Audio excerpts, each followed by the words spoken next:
क्या कभी सोचा है कि एफआईआई हमेशा अपने स्टॉक पिक्स में सही कैसे रहते हैं? अगर मैं कहूं कि उनके पास है एक ऐसा स्कैनर जो उनको हमेशा सही स्टॉक पिक करके देता है, अगर हम सेम स्कैनर बना पाए तो हम यहाँ पे काफी हद तक प्रॉफिटेबल बन सकते हैं। सो बनाते हैं एक ऐसा स्कैनर जो एफआईआई के लेवल का हो। सो कौन सा है वो स्कैनर, चलिए देखते हैं स्क्रीन पर।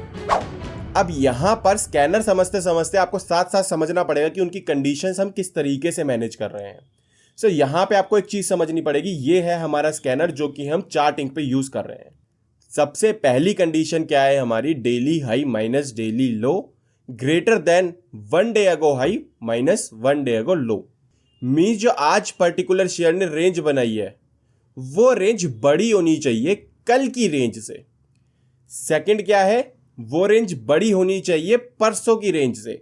ऐसे करते करते लास्ट 7 दिन का हमने यहाँ पे डेटा उठाया है कि लास्ट 7 दिन तक की रेंज से वो बड़ी होनी चाहिए। अब सिमिलर स्कैनर हमने पहले भी एक बार डिस्कस किया था, बट उसमें थोड़े से इंप्रूवमेंट करने के बाद, उसको थोड़ा सा और एफिशिएंट बनाने के बाद हमारे पास ये स्कैनर आया है। उसमें थोड़ी बहुत गड़बड़ थी जो अब यहाँ पे इस स्कैनर में सही हो गई है। तो ये स्कैनर हम इसलिए यहाँ पे दोबारा डिस्कस कर रहे हैं। अब सेकंड मेजर कंडीशन क्या आती है हमारी, daily close greater then daily EMA. अब यहाँ पे हमने 20, 50, 100 एंड 200 ईएमए को यूज किया है। मीन्स जो अभी हमारा मार्केट प्राइस चल रहा है वो इन सारे ईएमए से ऊपर चल रहा होना चाहिए। इसका मतलब क्या है कि जितने भी हमारे ईएमए हैं उसके अकॉर्डिंग अभी हमारा शेयर अप ट्रेंड में चल रहा है। अब आते हैं थर्ड कंडीशन पे, जो हमारा आज का क्लोजिंग प्राइस इस समय मींस एलटीपी जो हमारा चल रहा है वो कल के हाई से ऊपर होना चाहिए। ठीक, कल के हाई से ऊपर है, इट मींस कि वो शेयर प्राइस में इस समय तेजी है। ये सिमिलर आप निफ्टी में भी अप्लाई कर सकते हो। अगर कल के हाई प्राइस से ऊपर चल रहा है तो इट मींस कि वो निफ्टी का प्राइस वहां से बढ़ने की पॉसिबिलिटीज ज्यादा है।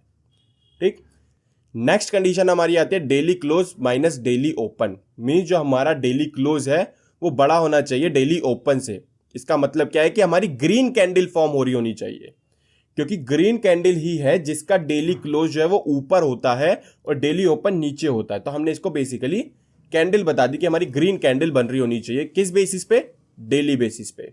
सिमिलर कंडीशन मंथली बेसिस पे भी लगा दो। मंथली बेसिस पे भी हमारी कैंडल जो है वो ग्रीन बन रही होनी चाहिए। ठीक, सिमिलर कंडीशन वीकली बेसिस पे भी लगा दो। वीकली कैंडल भी हमारी ग्रीन होनी चाहिए। अब आते हैं बहुत इंपॉर्टेंट चीज पे, डेली क्लोज जो है वो कल के क्लोज से ऊपर होना चाहिए।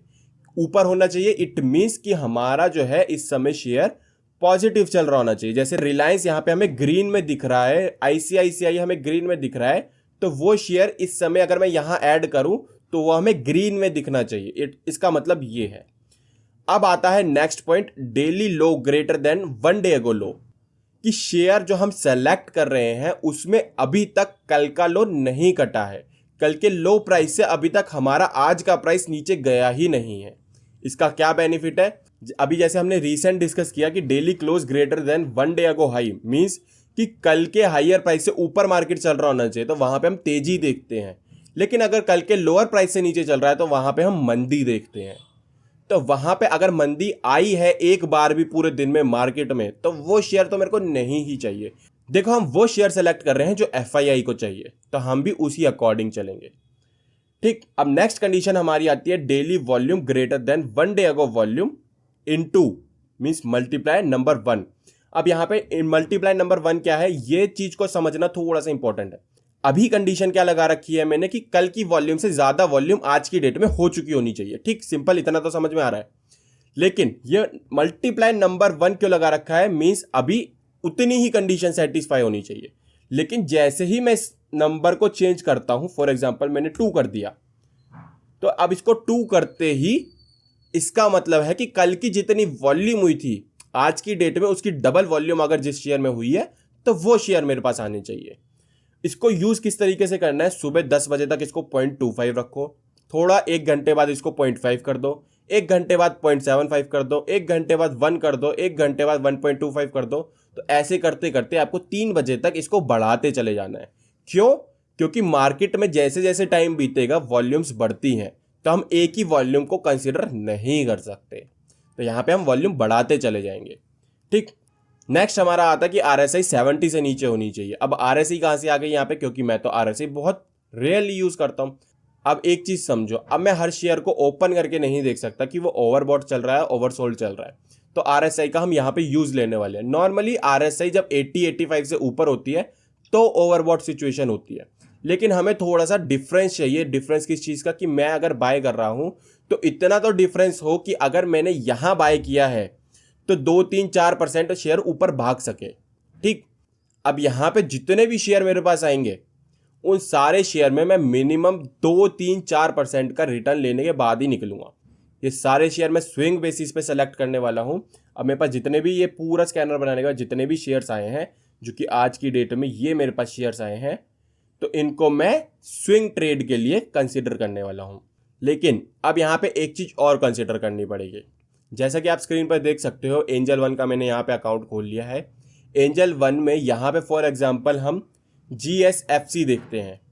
GSFC का अगर हम फंडामेंटल्स, अब यहाँ पे देखो GSFC जैसे मैंने देखा, यहाँ पे नीचे स्टॉक डिटेल्स का जो ऑप्शन आ रहा है, इस पर मैं क्लिक करता हूँ। स्टॉक डिटेल्स में जाके यहाँ पे मैं साइड में फंडामेंटल्स पे चला जाऊँगा।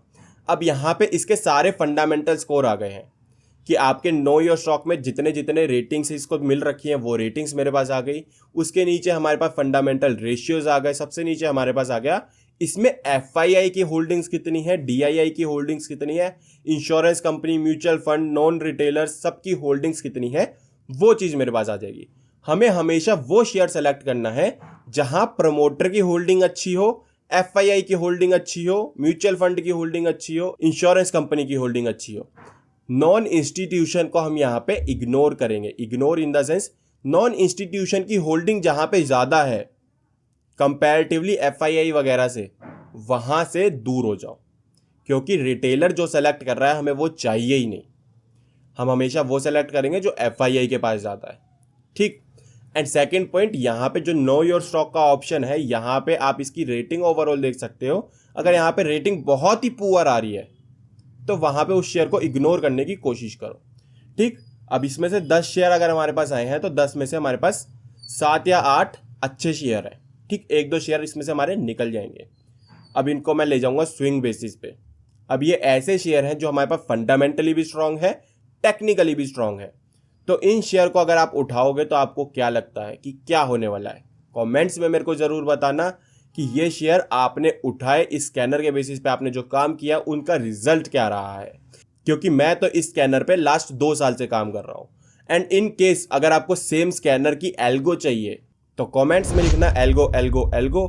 हम उस पर भी वीडियो एक बनाएंगे कि सेम स्कैनर की हम एल्गो किस तरीके से बना सकते हैं। आई होप वीडियो आपको हेल्पफुल लगा होगा। वीडियो अगर हेल्पफुल लगा है तो वीडियो को लाइक करो, चैनल को सब्सक्राइब करो। फिर मिलेंगे ऐसी वीडियोस के साथ, तब तक के लिए टेक केयर, गुड बाय।